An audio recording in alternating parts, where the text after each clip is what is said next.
面了，又见面了。今天呢要聊什么呢？聊什么呢？要聊什么是洞察力。洞察力啊，这个不是大家都知道吗？什么是洞察力？要如何提高我们的洞察力呢？如何提高我们的洞察力啊？洞察力可以拿来做什么呢？洞察力可以拿来做什么？就可以洞察出现在我们身处在什么状况啊，我们在一个什么样的环境啊，或者可以洞察别人现在内在到底在想些什么啊。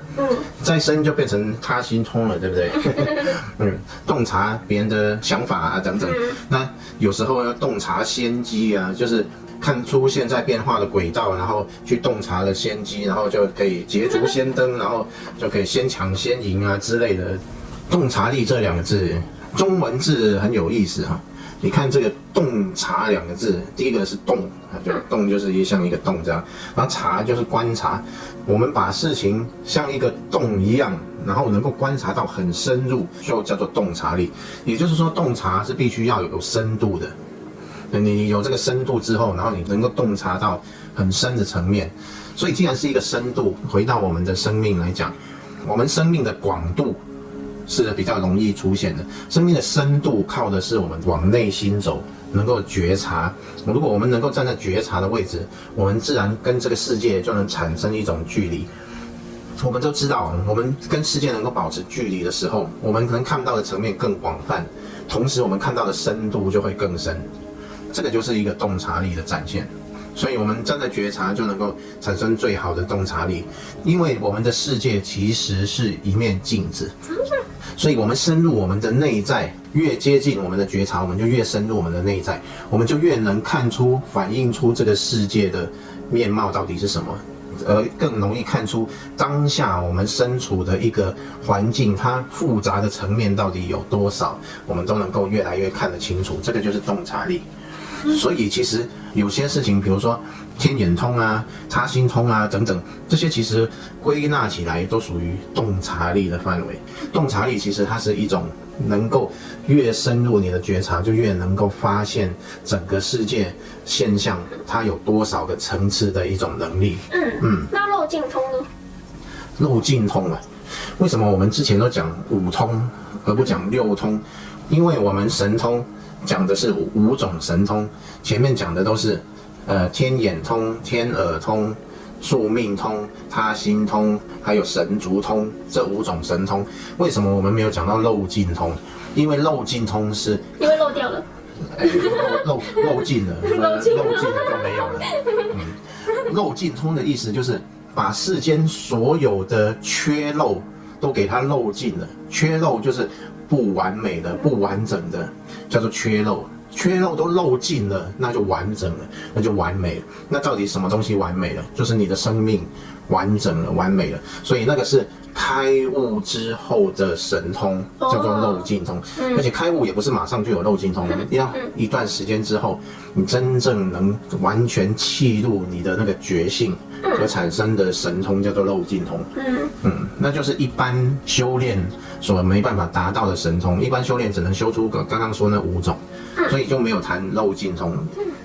基本上漏尽通它不是一种神通，它是一种完全的觉醒，就是这样。漏尽就是没有缺漏，那你就什么都知道啦，就什么都完整啦。还是回归我们的主题，洞察力。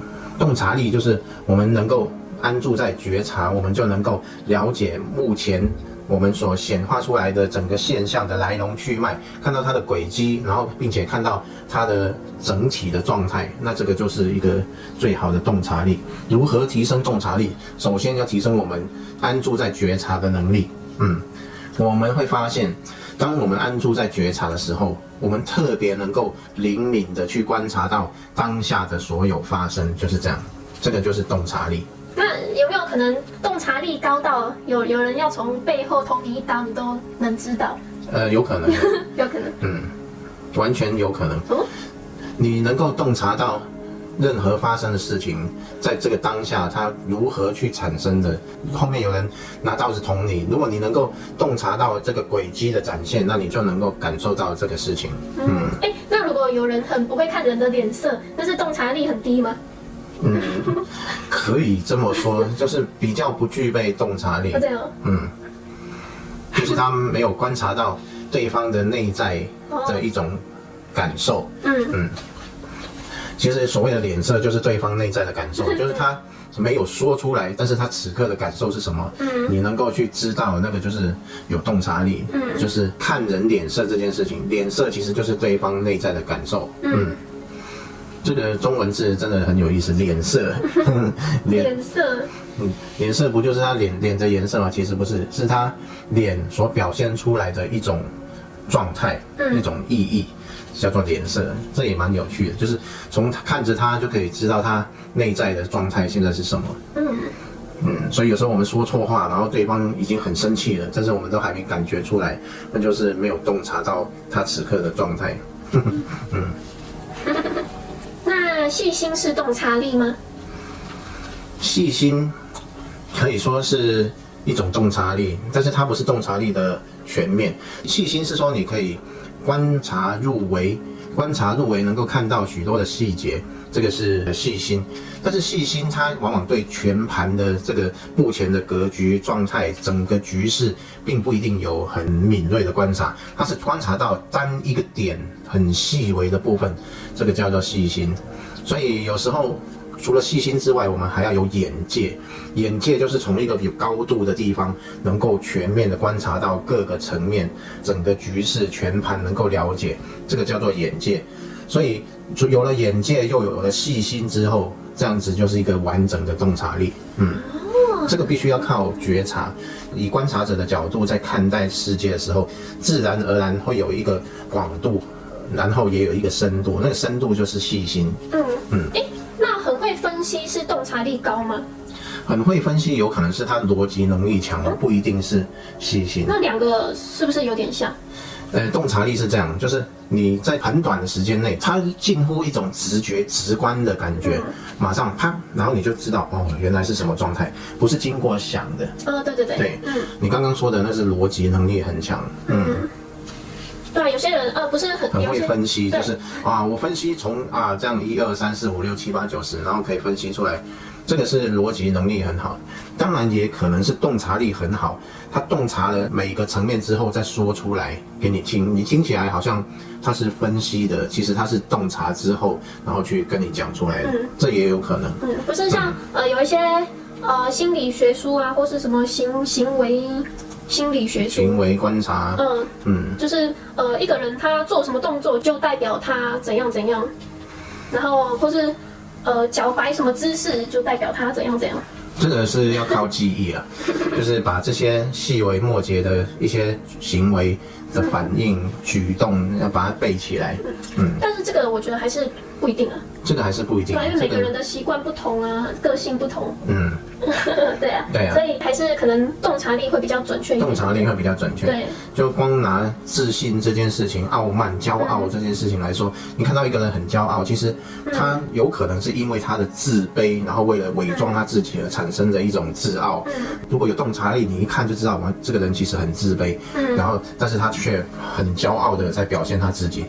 另外一种不是，另外一种是他完全就是认为自己我是全世界最厉害的人、最棒的人，所以他产生出来的骄傲是一种满出来的一种力量，那个完全不一样。有洞察力的人，他就能够看出这个不同的。对啊，如果光靠记得什么动作代表什么的话，这样就很像机器人。那机器人应该会记得更清楚，就让机器人看就好了。对，发明一个行为判断机器人这样。可以其实应该蛮有用的。蛮有用，真的。只是他还是站在一个动作分析的角度，没办法洞察到内在的一些东西。因为如果大家都这样看一个人的话，那其实很多人都会演戏啊。搞不好有些人就特别去学过那个心理学的书，然后就刻意演成他想要的样子。其实不一定。学过心理学，有可能是他是一个很好的演员，他就可以把自己模拟成某一个样子，直接把自己当成是另外一种人，然后他所展现出来，无论动作、举手投足，就是那种人的样子。好的演员就可以做到这一点。所以呢，还是提高洞察力吧。没错。对啊。所以还是要保持观察者、觉察着，这样子你就有很深的洞察力。这样就更不容易被骗了。对，就可能有人对你很好啊，哇，你好棒哦，这样，那其实他带有目的，你直觉很强，洞察力高，你马上就能知道了。知道他是来卖保险的。好的，这集我们就说到这里，拜拜。拜拜。